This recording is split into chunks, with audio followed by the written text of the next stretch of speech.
What's going on, everybody? Welcome back to another movie review with Clutch Cinema Talk, yours truly. And today we're going to be finally getting around to talking about Dune. Dune, maybe one of the most highly anticipated movies of the year. Just heads up, this is non-spoilers. There are no spoilers in this review right now, or at all. And we're just going to be talking about no spoilers. So for those of you who are still thinking about going and haven't watched an HBO Max yet, this is the review for you. So, Dune, Denis Villeneuve's newest movie. And let me tell you, this was epic. This movie was gorgeous looking, epically structured, and it's just the beginning. So before they announced Dune 2 and everything like that, this was just Dune, right? And people were just going in as its standalone movie, just like the OG Dune 84. And also, I did not get around to reading the book in time. That kind of sucks. Or the books in time, which it kind of sucks. Maybe I get into now. But yeah, this movie's runtime is 2 hours and a half, and it's a long runtime, and maybe kind of toward the back third of the film, it does feel a little bit long, but you just can't take your eyes away from it. It's just you're in too deep, and you're still waiting for big worm. So you got that going. It's a little bit long, so. Number one, this movie is not for, people who are into slow burns and story-driven films. You're in there, and you're in there for the whole thing. You cannot back out in the middle of it. You're in there. It's done. You cannot leave until the end. But this movie, it's just amazingly shot and amazingly edited. It's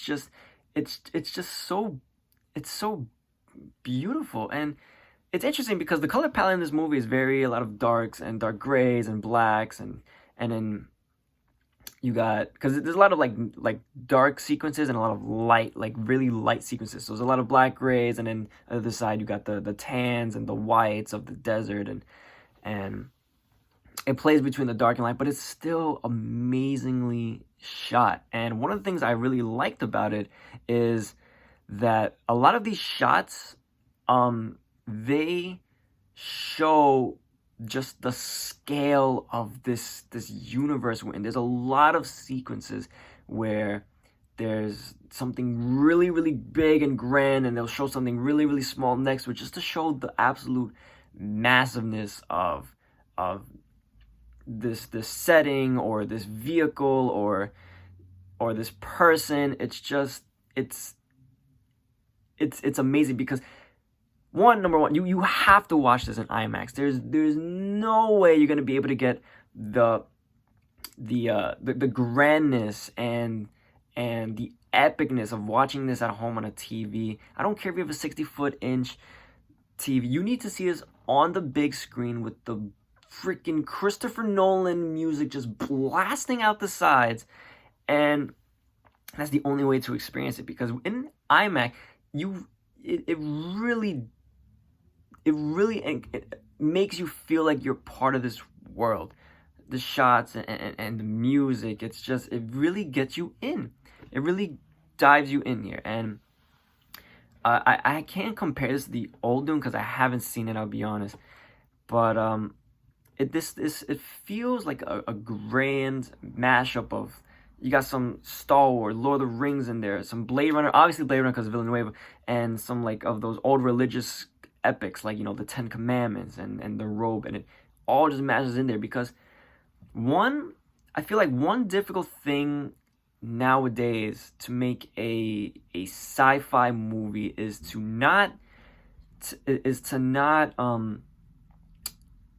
make it feel like another one of the top sci-fi movie dogs. Like you don't want to make a movie where it feels too much like Star Wars, or it feels too much like Blade Runner. You don't, because it doesn't have that uniqueness to that own movie. But Dune, it does a fantastic job of setting down its style and its world, and it doesn't like it feels like there's some elements of other things, but it just feels unique and just honest to itself, and that is what makes this an amazing movie. And another thing, it makes it an amazing first movie, because at the beginning it says Dune Part 1, so this is just the beginning.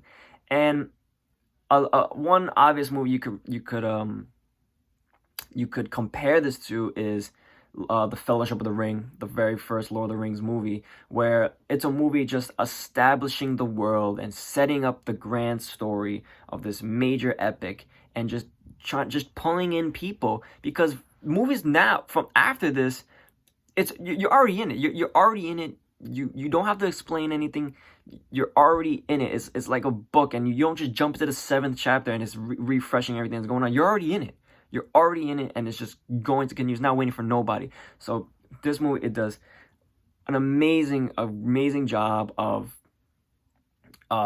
world building and setting up the future of this franchise. So other than the amazing shots and everything, because this is Denis Villeneuve we're talking about. He does the Blade Runner and Prisoners and Sicario. He's a master of making his movies look beautiful. The performances were fantastic. Fantastic performances from an insane cast. This was like an all-star team of actors and actresses. Just people that are at the top of their game right now and have a lot of star power right now. And it's difficult to share all that screen time, especially with top actors, but they do a great job in this. They don't have anyone. Obviously, you have your main characters like Timothée Chalamet and like Rebecca Ferguson and Oscar Isaac, who get the main, and Josh Brolin, who get the main screen time. But then the ones who don't get as much screen time, you still feel their presence on screen. Like Zendaya doesn't get that much screen time because her character's not that prominent in this movie. Dave Bautista, he gets his own screen time. He has that presence there. So it does a good job of juggling these characters. There's not too many jokes. This is not a jokey movie. This is not like a Marvel movie where they're just sprinkling all jokes. This is a serious movie, and there are serious stakes. Yeah, so all in all, just to close this out, this has to be experienced in IMAX if you're going to go see it. It has to be experienced in IMAX. It is very well worth the price of admission. Here in New York, it was $26, $30, almost $30 to go watch it, and it is worth every single penny. Absolutely must watch in IMAX. Like I said, this is not for the people who are into slow burns, and this is a grand adventure that is just beginning. It is just beginning, and this is just a little taste of what's coming. In the case of Lord of the Rings, the best movies are 2 and 3. Not saying that they're just going to get better, and that's my expectations for the rest of Dune. Number one, because I haven't read the rest of, or haven't read at all anything about Dune, but I can only imagine the best is yet to come. And Dune 2 has been confirmed for 2023, and it's only 2 years. That's how long I think The Hobbit had in between. I think Lord of the Rings was 3, Star Wars was like 3, 4. So we're just gonna have to wait. The hype is real, people. If you're hearing all these people saying it's boring and everything like that, like I said, this movie is not for everybody, but it is amazing. I loved it every second through. There's just a lot of amazing shots. It was fantastic. It was great. It was great. So, and Dune, it made bagpipes cool. I will say that it made bagpipes cool. It really did. It really did. If you've seen it, you know exactly what I'm talking about. So, this has been a spoiler-free review of Dune from your boy Clutch KC on Clutch Cinema Talk. Let me know what you guys think of this movie. Did you like it? Did you think it was boring? Did you fall asleep in it? There's no way you could have fallen asleep with it in IMAX. I'll say that. Maybe at home if you have to lower the volume, but in IMAX there's no way you would have fallen asleep. Well, I will see you guys in the next movie review. Sounds good. Cool. Later, guys. Yeah.